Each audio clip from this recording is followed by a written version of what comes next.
মোৰ অন্য এটা মিনি ব্লগ লৈছোঁ। ৰমজানৰ ৰাতিপুৱা উঠি আজি কামৰ ছাইডৰ পৰা ব্লগটো বনাব আৰম্ভ কৰিলোঁ।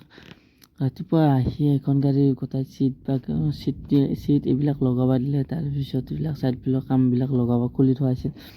গাড়ীখনৰ আৰু চব বস্তু মানে টপটো মানে বনোৱা গৈছে, ছাইড বনোৱা হৈছিল। তাৰপিছত ফোনে উঠিয়ে বস্তুবিলাক আছে ইয়াৰ পৰা আৰু তালৈ নিব লাগিব। তাৰপিছত ইয়াৰ পৰা তালৈ নিয়াৰ আগতে তাৰ বস্তুবিলাক এনেকৈ লাহে লাহে তাৰপিছত কৰিলোঁ। তাৰপিছত 4খন দৰ্জা এনেকৈ ফিটিং কৰি দিলোঁ। প্ৰথমতে 4খন দৰ্জা ফিটিং কৰি এইটো আৰু লগৰ ল'ৰা আমি একেলগে কাম কৰি আছোঁ এইখনৰ। তাৰপিছত এইখনৰ তলৰ মেটখনৰ আৰু এই ৱালিং। তাৰপিছত আহিল এইখন গাড়ী ছানগ্ৰুপখন তোমাৰ লগাব লগা কাম আছে। ছানগ্ৰুপখন লগাই দিছোঁ, মোক খুলি থৈ দিছিলে।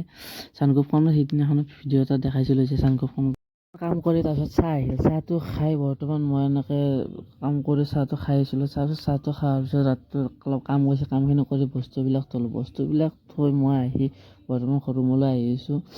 ৰুমলৈ আহি বৰ্তমান মই ৰুম পালোঁ। যদি মিনি ব্লগটো চাই ভাল লাগিছে লাইক কমেণ্ট শ্বেয়াৰ কৰি দিব। আৰু যদি কাৰোবাক কাম আছে